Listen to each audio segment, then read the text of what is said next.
Let's forget about the concrete, the glass, all the rendering software for just a minute. You know the most powerful and essential tool you will ever have as an architect? It isn't in your bag, it's not on your laptop. Nope, it's right here, the space between your ears. And today, we're going to give you the blueprint to build it. Welcome to the Architect's Mind. Think of this as your personal guide to building the most important structure you'll ever design, your own way of thinking. We're going to dive into the mental processes that really separate just okay design from architecture that is truly great and lasts. Because here's the absolute truth of it all. An architect is a thinker first and a designer second. So what we're doing here is handing you a guide to assemble your very own mental toolbox. One that's going to arm you to take on any design challenge with, real clarity, creativity, and a whole lot of confidence. So where does any great design really begin? I mean, every single breakthrough idea, it all starts with the exact same fuel. It starts with curiosity. This right here is the spark that ignites absolutely everything else. But, curiosity isn't just one simple thing. It actually has two key dimensions. First, you've got stretching. That's that drive to go out and seek new knowledge, like learning about a new sustainable material. But just as crucial is embracing. That's the ability to be okay with uncertainty when, say, that new material doesn't behave like you thought it would. It's about seeing a project's limits not as walls, but as really interesting puzzles to solve. And here's why that matters so much. Curiosity, it gets you in the game. It kicks open the door to all these amazing new possibilities. But it doesn't build the house for you. For that, you need a structured way of thinking. You need architectural thinking to actually build the solutions inside that room you just opened. All right, let's open up that toolbox. Inside, we're going to find 5 essential thinking modes. These are the absolute foundation of a professional mindset. And mastering them isn't about just knowing them, it's about learning how to switch between them to create designs that are, truly complete. First up is analytical thinking. This is your precision tool. It's the skill of taking a big, complex, messy problem and breaking it down into smaller, fundamental parts, things you can actually measure. It's how we go from a vague gut feeling to a design that's backed up by real evidence. Let's make that real for a second. Imagine a client says they want a comfortable space. Okay, great goal, but what does that actually mean? Well, analytical thinking is what lets us translate that fuzzy idea into hard data we can design for and test. Things like thermal performance, daylight factors, acoustics, even air quality.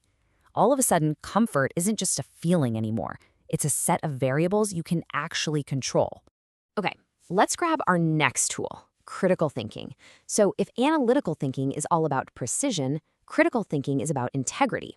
It's the habit of questioning everything, looking at claims, finding those hidden assumptions, and really weighing the arguments. This is, without a doubt, the ethical backbone of your entire practice.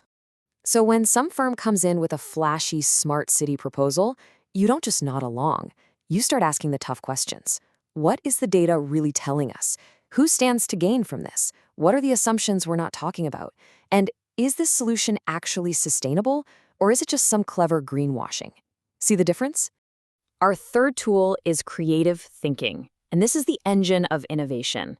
And get this, it's not about just waiting around for some bolt of lightning to strike you with inspiration. No way. It's a deliberate process. It's the ability to make these huge leaps, connect ideas that seem totally unrelated, and recombine things that already exist into something new, something useful, and something meaningful. The real magic often happens where different fields collide.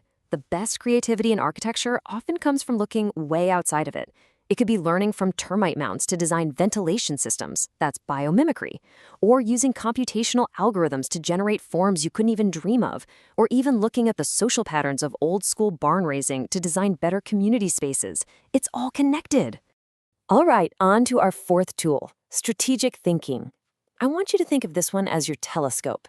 It's what lets you look past the project deadline and think 50, maybe even 100 years into the future. It's all about designing buildings and cities that aren't just great for today, but are tough and adaptable enough for generations to come. So how do you actually do that? Well, strategic thinking isn't just wishful thinking. It's about concrete actions. You plan for multiple future scenarios based on different climate projections. You design infrastructure that can be built in stages as a city's needs change over time. And you future-proof your buildings so they can adapt to new tech and new ways of life without having to be torn down. And finally, we get to the tool that kind of brings it all together, design thinking. This is a deeply, profoundly human-centered process. It's all about putting the person who will actually use the space at the absolute heart of your work, through this cycle of empathy, brainstorming, prototyping, and, of course, testing. The process usually follows these 5 stages. You start with empathy. Really, truly understanding the people you're designing for. Then you use what you learned to define the real problem you need to solve. From there, you ideate, you prototype, and you test. But here's the most important part. This is not a straight line. It's a loop. You're constantly getting feedback, going back, and refining your ideas again and again. Okay, so we've got these 5 incredible tools in our toolbox. But here's the secret to becoming a master. You don't just use them one at a time. The real genius is in making them work together, like you're conducting a symphony of thought. Let's watch this symphony in action. Say you're designing a seaside cultural center. You'd use design thinking to run workshops with the local community. You'd use analytical thinking to model sea level rise and tide patterns. Critical thinking helps you question the sustainability claims of your materials. Creative thinking inspires that iconic shape. And strategic thinking ensures the building is still standing and useful 100 years from now. Now, just imagine that project without strategic thinking. A beautiful building that's obsolete in 20 years. Every single mode is essential. And that right there, that is the key takeaway. It's not about being the best at just one of these. Real strength, what leads to truly excellent architecture, comes from being able to weave all 5 of them together, smoothly and harmoniously.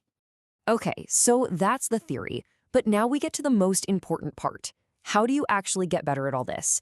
Let's turn what we've talked about into something you can practice every day. Here it is, your practice cheat sheet. For analytical thinking, start playing around with data simulations.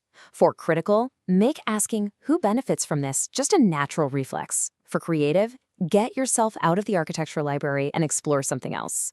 For strategic, force yourself to think in 50-year chunks of time. And for design thinking, just remember this one rule. Always, always, always start with empathy. And you can build these mental muscles every single day. Seriously, analyze one building you see on your walk to class, using all 5 modes.